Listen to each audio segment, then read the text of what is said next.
ओम नमः शिवाय। स्वागत है आप सभी का मेरे YouTube चैनल पर। मैं हरिओम शर्मा आज आपको शिवरात्रि की व्रत कथा सुना रहा हूँ। शिवरात्रि की इस कथा को सुनने से हर प्रकार की मनोकामना पूरी होती है और भगवान शिव का आशीर्वाद प्राप्त होता है। इस बार सावन शिवरात्रि का व्रत 26 को रखा जाएगा। सावन शिवरात्रि के अवसर पर शिवरात्रि की कथा पढ़ना बहुत ही फलदायी माना गया है। इस व्रत कथा में व्रत के लाभ और उसके महत्व का भी वर्णन किया गया है। कहते हैं कि सावन शिवरात्रि के दिन इस कथा का पाठ करते समय भगवान शिव के मंत्रों का जाप करते हैं तो भगवान शिव हर प्रकार की व्याधाएं दूर कर देते हैं। देवों के देव महादेव का सबसे प्रिय महीना सावन का है। वैसे तो इस महीने का हर दिन बहुत ही शुभ है, लेकिन सावन सोमवार और शिवरात्रि का विशेष महत्व होता है। सावन शिवरात्रि के दिन भगवान शिव का रुद्राभिषेक व जलाभिषेक किया जाता है। शिवरात्रि के दिन रुद्राभिषेक करने से व्यक्ति के सभी संकट दूर हो जाते हैं। भगवान शिव बहुत ही प्रसन्न होते हैं। शिवलोक की प्राप्ति होती है और जाने अनजाने में किए गए सारे पापों का नाश हो जाता है। जैसा कि शिवरात्रि व्रत कथा के अनुसार शिकारी भी पाप मुक्त हो गया था और अगले जन्म में राजा बना था। कहते हैं कि शिवरात्रि का व्रत करने से मनुष्य अगले जन्म में उत्तम कुल में जन्म लेता है। पूर्व काल में चित्रभानु नामक एक शिकारी था। वह शिकार करके अपने परिवार का भरण पोषण करता था। उस शिकारी पर साहूकार का कर्ज था, लेकिन वह उसका कर्ज समय पर नहीं चुका पाया। फिर साहूकार ने शिकारी को शिव मठ में बंदी बना लिया। जिस दिन उसे बंदी बनाया गया था उस दिन शिवरात्रि थी। चतुर्दशी के दिन उसने शिवरात्रि व्रत की कथा सुनी और शाम होते ही साहूकार ने उसे अपने पास बुलाया और ऋण चुकाने के बारे में कहा। उसके बाद वह शिकारी शिकार की खोज में निकला। बंदी गृह में रह के कारण वह बहुत भूखा था।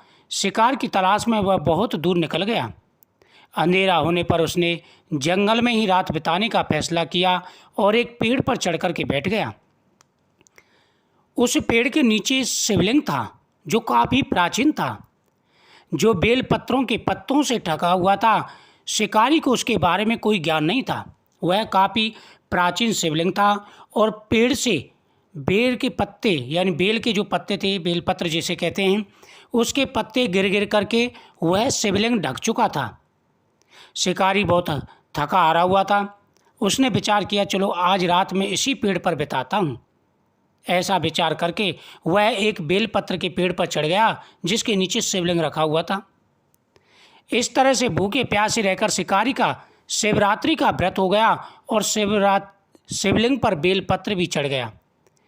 शिकारी जिस पेड़ पर बैठा था, जब वो चढ़ रहा था बेलपत्र पर, चढ़ते समय उसने जो टहनियाँ तोड़ी वह शिवलिंग पर गिरती रहीं। इस तरह से भूखे प्यासे रहकर शिकारी का शिवरात्रि का व्रत हो गया। यानी भूल से उसको ये नहीं पता था कि जो बेलपत्र के पत्ते वह तोड़ करके डाल रहा है वो सीधे शिवलिंग पर जाके गिर रहे हैं और उसके पास थोड़ा सा जल था, वो जल की कुछ बूंदें भी शिवलिंग पर गिर गईं। इसलिए अनजाने में, क्योंकि रात भर तो भूखा था वो, इधर 4 पैर की पूजा भी हो गई क्योंकि रात भर उसके हाथ से बेलपत्र शिवलिंग पर गिरते रहे। शिवलिंग पर बेलपत्र भी चढ़ गया। रात के समय एक हिरणी पानी पीने तालाब पर आई। शिकारी जैसे ही उसका शिकार करने जा रहा था, हिरणी बोली कि मैं गर्भवती हूँ, शीघ्र ही प्रसव करूँगी। तुम एक साथ 2 जीवों की हत्या करोगे, मैं बच्चे को जन्म देकर तुरंत तुम्हारे सामने आ जाऊँगी, तब मुझे मारकर ले जाना। शिकारी ने हिरणी को जाने दिया। इस दौरान अनजाने में कुछ बेलपत्र शिवलिंग पर गिर गए। इस तरह उसने अनजाने में प्रथम पैर की पूजा भी संपन्न कर ली। कुछ देर बाद एक हिरणी उधर से निकली। जैसे ही शिकारी उसे मारने के लिए धनुष बाण चढ़ाया तो हिरणी ने विनम्रतापूर्वक निवेदन किया, शिकारी में थोड़ी देर पहले ही ऋतु से स्नान हुई हूँ, इसलिए मैं अपने प्रिय की तलाश में हूँ। अपने पति से मिलकर मैं तुम्हारे पास आऊँगी। शिकारी ने उसे भी जाने दिया। रात का आखिरी पैर बीत गया, तब भी कुछ बेलपत्र शिवलिंग पर जा गिरे। ऐसे में शिकारी ने अनजाने में ही अंतिम पैर की पूजा भी कर ली। इस दौरान वहाँ एक हिरणी अपने बच्चों के साथ आई। उसने भी शिकारी से निवेदन किया और शिकारी ने उसे जाने दिया। इसके बाद शिकारी के सामने एक रण आया। शिकारी ने सोचा अब तो मैं इसे यहाँ से नहीं जाने दूंगा, इसका शिकार करूंगा। तब हिरण ने उससे निवेदन किया कि मुझे कुछ समय के लिए जीवन दान दे दो। शिकारी ने पूरी रात घटना उस हिरण को सुना दी। तब हिरण ने कहा कि जिस तरह से तीनों पत्नियां प्रतिज्ञाबद्ध होकर गई हैं, मेरी मृत्यु से अपने धर्म का पालन नहीं कर पाएंगी। जैसे तुमने उन्हें विश्वपात्र मानकर छोड़ा है, मुझे भी जाने दो, मैं उनके साथ तुम्हारे सामने शीघ्र उपस्थित होऊंगा। शिकारी ने उसे भी जाने दिया। इस तरह सुबह हो गई। उपवास, रात्रि जागरण और शिवलिंग पर बेलपत्र चढ़ने से अनजाने में ही शिवरात्रि की पूजा पूर्ण हो गई। लेकिन अनजाने में हुई पूजा का परिणाम उसे तत्काल मिला। थोड़ी देर बाद हिरण और उसका परिवार शिकारी के सामने आ गया। उन सभी को देखकर शिकारी को बहुत गिलानी हुई और उसने पूरे परिवार को जीवन दान दे दिया। अनजाने में शिवरात्रि व्रत का पालन करने पर भी शिकारी को मोक्ष की प्राप्ति हुई। जब मृत्यु काल में यमदूत जीव को ले जाने के लिए आए तो शिवगणों ने उन्हें वापस भेज दिया और उसे शिवलोक ले गए और भगवान शिव जी के सामने उसे उपस्थित कर दिया। शिव जी की कृपा से चित्र भानु अपने पिछले जन्म को याद कर पाया। शिव जी के व्रत के महत्व को जानकर वह बड़ा प्रसन्न हुआ और अगले जन्म में वह राजा हुआ। इस प्रकार से शिवरात्रि के व्रत को जो करते हैं उनके सभी पापों का नाश हो जाता है। भगवान शिव प्रसन्न होकर के मन वांछित फल प्रदान करते हैं।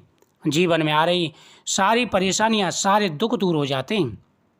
जो व्यक्ति शिवरात्रि के दिन भगवान का जल अभिषेक करता है उसके सभी पाप नष्ट हो जाते हैं।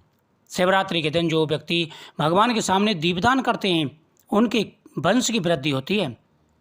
शिवरात्रि के दिन जो व्यक्ति भगवान को पुष्प अर्पण करते हैं, भगवान के सामने जो व्यक्ति धूप दीप जलाते हैं, भगवान शिव उनकी प्रत्येक मनोकामना पूरी करते हैं। धन बढ़ता है, सुख समृद्धि बढ़ती है, साथ ही जीवन में आ रही सारी समस्याएं दूर हो जाती हैं।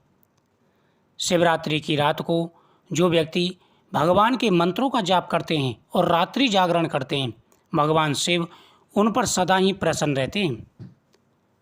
शिवरात्रि का विशेष महत्व है। बड़े शुभ योगों में यह शिवरात्रि का व्रत इस बार आया है, तो आप ये कथा जरूर सुनें। साथ ही शिवरात्रि के 4 पैर की पूजा करें। 4 पैर की पूजा ना कर सकें तो 1 पैर की पूजा जरूर करें। इससे भगवान शिव आपकी प्रत्येक मनोकामना पूरी करेंगे और जीवन में आ रही सारी समस्याएं दूर हो जाएंगी। शिवरात्रि के व्रत में फलाहार करें। एक समय आप भोजन करें, अन्न ना खाएं। फल, कूटू का आटा, सिंघाड़े का आटा इनका प्रयोग करें और दूसरे दिन पारण में भगवान को खीर का भोग लगा करके उसको ग्रहण करें। आपकी प्रत्येक मनोकामना पूरी होगी। वीडियो को शेयर करें, चैनल को सब्सक्राइब करें।